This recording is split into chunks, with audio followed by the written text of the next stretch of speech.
சைவ அனுஷ்டானத்தை பற்றி சிந்தித்து கொண்டிருக்கிறோம். ஒரு சின்ன ஒரு பழக்கம், அந்த பழக்கத்துக்குள்ளே சைவானுஷ்டான விதி எவ்வளோ அழகாக பொருந்தி இருக்கு பாருங்கள். பொதுவாக சந்தனத்தை ஜலத்தை விட்டு குழச்சி இட்டுக்கிற வழக்கம் இருக்குது. விபூதி மாதிரி பூசிக்கிற வழக்கம் இல்லை. அது மாதிரி பார்த்திங்கன்னா மஞ்சள் இருக்குல்ல, அது தண்ணியில் இழைச்சி அதை குழச்சி பூசிக்கிற வழக்கம். மருதாணி இருக்குது, இதெல்லாம் தண்ணி விட்டு தான். அது மாதிரி கல்யாண சடங்குகள் பண்ணுறபோது மஞ்சள் பொடியும் சுண்ணாம்பும் கலந்த கலவை மாதிரி, அது நலங்குன்னு சொல்லுவாங்க. அதை குழப்பா தண்ணியை விட்டு குழச்சி அதை காலில் பூசுகிற வழக்கம் இருக்குது. அதே மாதிரி இந்த எண்ணெய் தேய்ச்சி குளிக்கிறதுங்கிறது ரொம்ப காலமாக இருக்கிற பழக்கம். சனி நீராடு தொன்மையான வார்த்தை. வாரம் இருமுறை, மாதம் இருமுறை, நாட்கள் இருமுறை அப்படின்லாம் ஒரு கணக்கு வச்சுருக்கேன். நாட்கள் இருமுறை மனிதன் மல விசர்ஜனம் பண்ணுறது ரொம்ப விசேஷம். அப்போ எந்த வியாதியும் வராதுன்னு சொல்லுவோம். அதுமாதிரி ஒன்றுத்துக்கும் ஒரு அளவு வச்சுருக்கேன். நாட்கள், வாரத்துக்கு 2 தடவை எண்ணெய் தேய்ச்சி குளிக்கணும் அப்படின்னு. ஸோ அந்த எண்ணெய் தேய்ச்சி குளிக்கிற போது இந்த அரப்பு வைக்கிற அளவு அதை கொஞ்சம் குழைச்சி வைக்கணும். எப்போவுமே தனியாக அரப்பை எடுத்து வைக்கக்கூடாது அப்படின்னு ஒரு சாஸ்திரம் சொல்கிறேன். ஏன் அப்படின்னா அபர காரியங்களில் அந்த அரப்பை தூவா. அதே மங்கள காரியமாக இருந்தால் அதை ஜலத்தை விட்டு குழப்பா. இதில் என்ன அப்படின்னா, சந்தனமாக இருந்தாலும் சரி, மஞ்சளாக இருந்தாலும் சரி, மருதாணியாக இருந்தாலும் சரி, இது எல்லாமே கல்யாணத்தில் பயன்படுத்துவா. கல்யாணத்தில் பொண்ணு மாப்பிள்ளைக்கு மருதாணி வச்சு விட்டுருவா கையில். அது எதை குறிக்குது அப்படின்னா, அலம்பின பிறகும் அந்த மருதாணி ஒரு சிவந்த ஒரு விதமான ராகம்னு பேர். ராகம்னா சிவப்புன்னு அர்த்தம். ராகம்னா ஆசைன்னு அர்த்தம். ராகம்னா பற்றுன்னு அர்த்தம். ஞானிக்கு வைராக்கியம் வேணும் அப்படின்னு சொல்லுவாள். வீராகம் வைராக்கியம், ஆசையை துறந்தவன், பற்றற்ற தன்மை. அப்போ பற்றை குறிப்பது, உடல் நலத்தை குறிக்கின்ற எல்லா சடங்குகளிலும் இந்த மாதிரி குழைத்து பயன்படுத்துகிற ஒரு பண்பை வைத்திருக்கிறார். பற்றுன்னு என்ன? இந்த உடல் மேல் நாம் கொண்டிருக்கக்கூடிய இயல்பான ஒரு பண்பு. அதுதான் சந்தனம், மஞ்சள், மருதாணி, நலங்கு மாவு, இதெல்லாம் பார்த்திங்கன்னா அரப்பு, இதெல்லாம் ஜலத்தை விட்டு குழைச்சோம். அதே மாதிரி பார்த்திங்கன்னா கல்யாணத்துக்கெல்லாம் வீட்டில் கோலம் போடணும் அப்படின்னு சொன்னால் சாதாரண அரிசி மாவில் காலம்புரை தூவி கோலம் போடுவோம், தண்ணியில் கலக்காமல். ஆனால் வீட்டில் விசேஷம், கல்யாணம் நடக்க போகிறது, மங்களகரமான காரியங்கள்லாம் செய்ய போகிறோம் அப்படின்னா அதை தண்ணியில், அதே அரிசி மாவை தண்ணியில் கொஞ்சம் குழைச்சி அதை கோலமாக போடுவாள். அப்போ இந்த குழைத்தல் என்கின்ற ஒரு மரபு எதை குறிக்கிறது? இதெல்லாம் வைத்து பார்க்கிற போது உடலை வளர்க்கின்ற, உடலுக்கு ஆரோக்கியம் தருகின்ற, உடலுக்கு மகிழ்வை தருகின்ற சந்தர்ப்பங்களில் இதை பயன்படுத்தி இருக்கிறார்கள். இந்த குழைக்கிறதுங்கிறது ஒரு சாதாரண விஷயம் பாருங்கள். நம்ம என்னமோ சாதாரணமாக அப்படியே டைரெக்டாக சந்தனத்தை பயன்படுத்துகிறோம், அதை தண்ணி விட்டு குழைக்கிறோம். சாதாரணமாக நெத்தியில் மஞ்சள் குங்குமம் மாதிரி இட்டுக்கலாம், ஆனால் அதை தண்ணியில் குழைக்கிறது. அந்த குழைக்கிறதுக்குள்ளே இப்படி ஒரு ரகசியம் வச்சுருக்கா பாருங்க.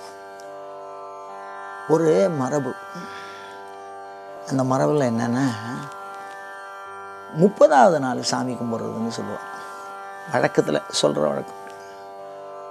யாராவது இறந்துட்டா 30வது நாள் அந்த இறந்தவாளுடைய அவள் போட்டுட்ட ட்ரெஸ்ஸு, அவள் பயன்படுத்தின பொருள், அதை ஒரு மனக்கட்டை போட்டு வச்சு அதுக்கு முன்னாடி ராத்திரியில் தான் பண்ணுவாள். இந்த 30வது நாள் சாமி கும்பிட்றதுங்கிறது ராத்திரியில் பண்ணுவாள். அது வழக்கம், தமிழர்களுடைய வழக்கம். அந்த நுட்பத்தை சொல்கிறேன், இந்த குழைக்கிறதுங்கிற ஒரு நுட்பம். அப்போ அந்த இறந்தவர்களுக்கு என்ன பிடிக்குமோ அதெல்லாம் நன்னா பண்ணுவாள். இறந்து போனவருக்கு என்ன உணவு முறை பிடிக்குமோ அதை வாங்கி வச்சுருப்பா. அவள் பயன்படுத்தின உணவை வச்சுப்பா. இது இறந்த 30வது நாள் பண்ணுவாள். ராத்திரியில் பண்ணுவாள். ராத்திரியில் என்ன பண்ணுவான்னா, இந்த வீட்டை சுத்தமாக அலம்பி விட்டுட்டு எல்லாரும் வாசலில் படுத்துருவான். இந்த கதவை ஒரு கழிச்சு திறந்து வைப்பாள். அதாவது ஒரே தெரியாக திறக்காமல் சாத்தாமல் ஒரு கழிச்சு திறந்து வச்சுட்டு இலை இருக்குது, அந்த ஒரு இலையை என்ன பண்ணுவான்னு கேட்டிங்கன்னா நீட்டு வாக்கில் போடுவாள். இப்போ நம்ம இடது வலமாக தானே சாப்பிட்றோம், அந்த மாதிரி இல்லாமல் அந்த இறந்தவருடைய அந்த பயன்படுத்திய பொருள்கள்லாம் ஒரு ஆசனத்தில் வச்சுட்டு அதுக்கு நேராக குறுக்கால நீட்டு வாக்கில் இலை போடுவோம். இலை போட்டுட்டு அதுக்கு முன்னாடி என்ன பண்ணுவாங்கன்னா நல்ல மணல், அதை வந்து சலிச்சிருப்பா, ரொம்ப ரொம்ப மென்மையாக இருக்கும் அந்த மணல். அதை சலிச்சிருப்பா. சலிச்சுட்டு அதில் நல்லா தண்ணியை விட்டு குழைச்சிருவா. குழைச்சிட்டு இப்போ ஒரு சின்ன ஒரு யோசனை பண்ணி பாருங்கள். இறந்தவருடைய பயன்படுத்திய பொருள் ஒரு ஆசனத்தில் இருக்குது, அதுக்கு நேர் நுனியாக இலை போட்டிருக்கு. அந்த இலையில் அந்த இறந்தவருக்கு என்ன பிடிக்குமோ அது எல்லாம் அதில் வச்சுருக்கா. அதுக்கு மேலே ஒரு இலையை போட்டு மூடி இருப்பாள்.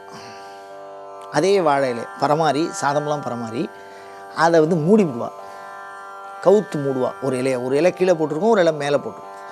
அது மாதிரி நேர் நுனியாக இலை போட்டு மூடி அதுக்கு முன்னாடி இந்த சலிக்கப்பட்ட மிக நுண் மணலாக இருக்கக்கூடிய மணல், அதுக்குன்னே ஆத்தங்கரையில் போய் எடுத்துன்னு வருவாள். இது ஒரு சம்ஸ்காரம். அதை தண்ணி ஊற்றி நல்லா குழவாக குழைச்சி அதை ரவுண்டாக பண்ணி வச்சுருவாள்.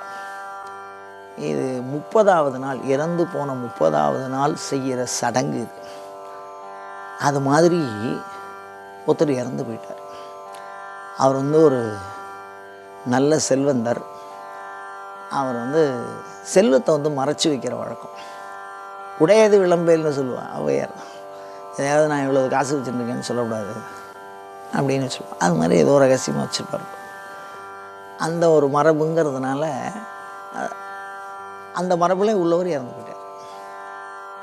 அந்த குழைச்சி அழகாக வட்டமாக அந்த இலைக்கு முன்னாடி ஒரு மண்டலம் போடுவோம். அது பேர் நாங்கள் மண்டலம்னு சொல்லுவோம். இந்த மண்டலத்தை போட்டு ராத்திரி 12 மணிக்கு விளக்கேற்றிட்டு இந்த கதவை ஒரு கழித்து வச்சு சூடத்தை வந்து தரையில் வச்சு ஏற்றுவாள். தரையில் வச்சு சூடம் ஏற்றக்கூடாது எப்போதுமே. அவரை காரியத்துக்கு கொண்டு தான் தரையில் இருக்கும். அதனால தான் கோயிலுக்கு போனாலும் வாசல் படியில் சூடம் வச்சு ஏற்றக்கூடாது.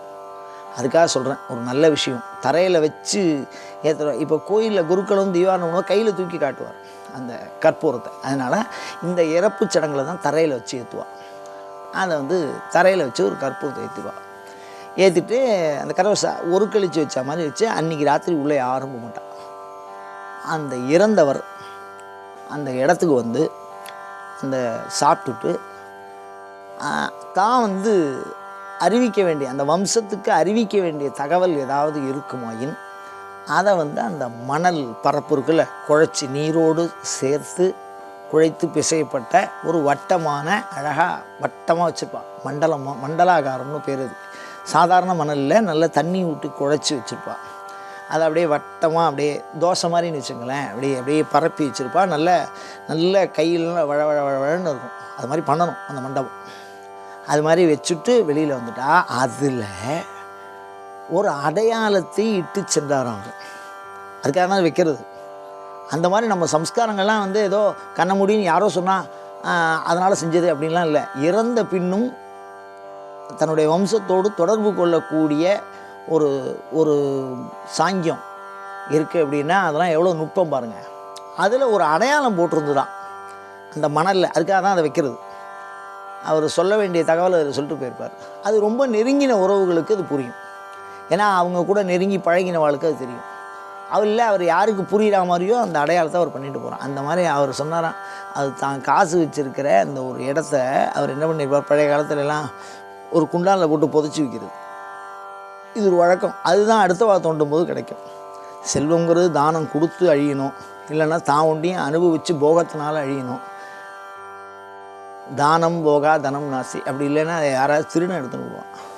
அந்த மாதிரி அடுத்தவாளுக்கு அந்த செல்வத்தை, மிகுதியான செல்வத்தை புதைச்சி ஒரு இடத்துல புதைச்சிட்டு போயிருந்தாராம். அந்த இடத்த அடையாளப்படுத்தி அவர் காட்டியதாக மரபு இருக்கிறது. அதற்கப்புறம் அதை எடுத்து அதை பயன்படுத்தி கொள்வார்கள். இறந்த பிறகும் மானுடர்களோடு தொடர்பு கொள்ளக்கூடிய ஒரு தன்மையை நம் சடங்குகள் ஏற்படுத்தி கொடுக்கறது. அப்படின்னா எவ்வளோ தூரம் நம்ம சடங்கெல்லாம் மெய்யானது அப்படின்னு. அந்த மாதிரி நம்ம சைவ அனுஷ்டானத்தை பார்த்திங்கன்னா இந்த குழைக்கிறதுன்னு வச்சுப்பா.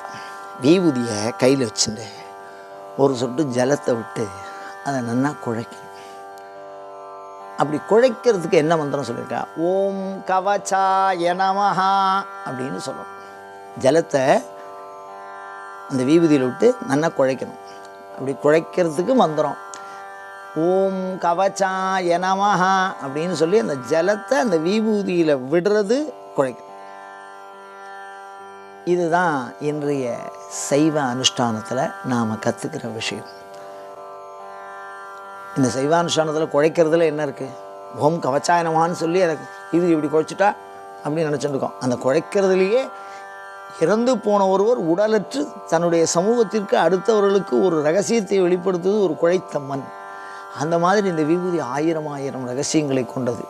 அவை அத்தனைகளையும் நாம் அனுபவத்தில் அறிந்து இறைவனோடு தொடர்பு கொண்டு நம் வாழ்க்கையை செம்மையுற வாழ்ந்து இறை அன்புக்கு பாத்திரமாகும்படியாக வாழ்ந்து அனைவரும் போற்றும்படியாக வாழக்கூடிய அந்த அற்புதத்தை நமக்கு கற்றுத்தருகிற நெறி சைவானுஷ்டானம். அதை கற்றுக்கொண்டு வாழ்வை செம்மையுறச் செய்வோமாக. இது போன்ற தொடர்ந்த சிவச்சிந்தனைகளை தூண்டுகிற வினாக்களை உங்களிடமிருந்து எப்பொழுதும் எதிர்பார்த்தவனாய் அயம் தர்மஹா உத்தரோத்தராபிவிருத்திரஸ்து.